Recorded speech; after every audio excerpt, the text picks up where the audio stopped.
Hello guys, welcome back to my channel. ಇವತ್ತು ನನಗೆ 77 subscribers ಆಗಿದ್ದಾರೆ. Thank you so much. ಹಾಗೆ ನನ್ನ ಲೈವ್ ಸ್ಟ್ರೀಮು ಓಪನ್ ಆಗಿದೆ. ಯಾರ್ಯಾರೆಲ್ಲ ನನ್ನ ಸಬ್ಸ್ಕ್ರೈಬ್ ಮಾಡಿದ್ದೀರಾ ತುಂಬಾ thanks. Heartfully I am so thankful to all and happy Monday. ಇವತ್ತು ಸಂಡೇ ತುಂಬ ಲೇಝಿ ಬೇಗ ಎದ್ದೋಳಕ್ಕಾಗಲ್ಲ. ಸೊ ಮಂಡೇ ಆಗಲ್ವಲ್ಲ. ಸೊ ನಾನು ಮಂಡೇ ಏನಂದರೆ ಇವತ್ತೊಂದು ಹೆಲ್ದಿ ಹಾಗೂ ಒಳ್ಳೆ ಫೈಬರ್ ಇರುವಂತಹ ರೆಸಿಪಿನ ಶೂಟ್ ಮಾಡ್ತಿದ್ದೀನಿ. Okay guys, coming to the point.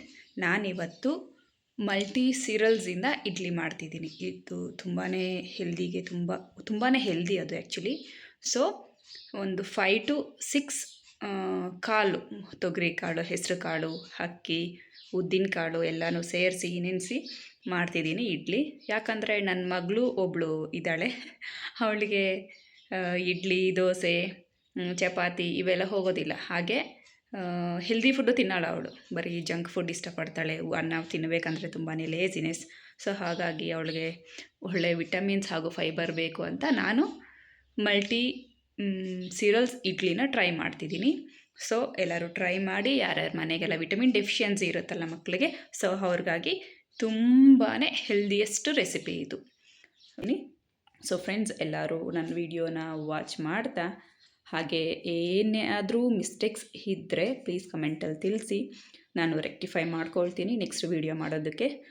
ಯಾಕೆ ನಾನು ಇದನ್ನು ಹೇಳ್ತಿದ್ದೀನಿ ಅಂದರೆ, ಸೊ ಹೊಸದಾಗಿ ನಾನು ಯೂಟ್ಯೂಬ್ ಚಾನಲ್ ಓಪನ್ ಮಾಡಿರೋ ಹಾಗೆ ಎಲ್ಲರಿಗೂ ಗೊತ್ತಿದೆ. ಸೊ ಎನಿ ಮಿಸ್ಟೇಕ್ಸ್ ಇರುತ್ತೆ, ಇಲ್ಲ ಅಂತ ಹೇಳ್ತಿಲ್ಲ. So if any mistakes you noticed from my video, please ಕಮೆಂಟಲ್ಲಿ ತಿಳಿಸಿ. ನಾನು ನೆಕ್ಸ್ಟ್ ವ್ಲಾಗ್ ಮಾಡೋವಾಗ ರೆಕ್ಟಿಫೈ ಮಾಡ್ಕೊತೀನಿ. So watch the full video and try ಮಾಡಿ. ಹೆಲ್ತಿ ರೆಸಿಪಿ ಇದು. ಟ್ರೈ ಮಾಡಿಬಿಟ್ಟು ಹೇಗಿದೆ ಅಂತ ಕಮೆಂಟ್ ಮಾಡಿ. Thank you so much.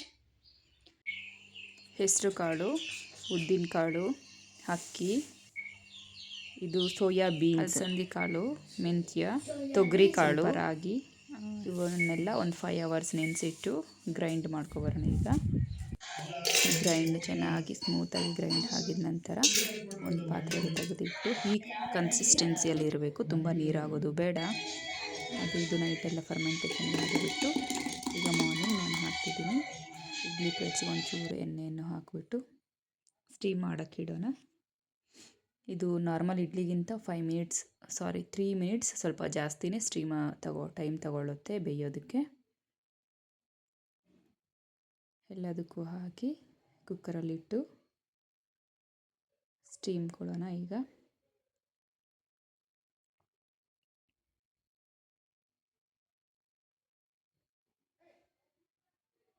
ಇದು ಸ್ವಲ್ಪ ಜಾಸ್ತಿ ಟೈಮೇ ತಗೊಳ್ಳುತ್ತೆ, ಹಾಗಾಗಿ ಒಂದು 6 ಮಿನಿಟ್ಸ್ ಆಗಿದ ತಕ್ಷಣ ಸರ್ವ್ ಮಾಡೋಣ. ಸ್ವಲ್ಪ ಚಟ್ನಿ ಪುಡಿಯನ್ನು ಸ್ಪ್ರಿಂಕಲ್ ಮಾಡ್ತಾ ಒಂಚೂರು ತುಪ್ಪವನ್ನು ಹಾಕಿ ಸರ್ವ್ ಮಾಡಿದೆ ನಾನು. ನನ್ನ ಮಗಳು ತಿಂದು ಹೀಗಿದೆ ಅಂತ ಹೇಳಿದ್ಲು. Thanks for watching.